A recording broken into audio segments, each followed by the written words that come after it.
This is a rubber ball launcher that has been widely used by the French police in quelling yellow vest rallies. It is a non-lethal weapon and shoots rubber or foam pellets at a speed of up to 100 meters per second. The riot-control gun, known by protesters as flashball, has been blamed for a spate of serious injuries suffered by demonstrators, mostly to their eyes. NGOs say the weapon is unfit for use at demonstrations.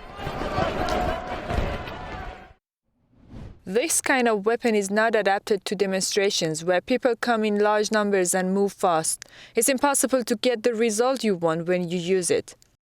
France's human rights chief has called for the weapon's use to be halted. The government, however, insists that flashballs are deployed only under very strict conditions.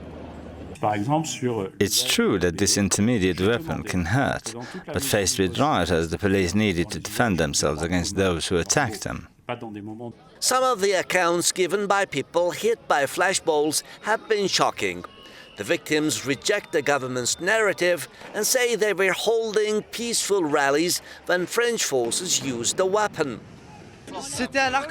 I was injured on December 1st. I was with a peaceful group. We were encircled by riot police. I turned my head around and I received a rubber bullet.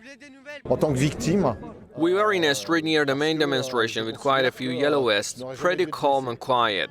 And then suddenly there was a big explosion and suddenly I couldn't see anything. The blood was flowing and I lost my eye.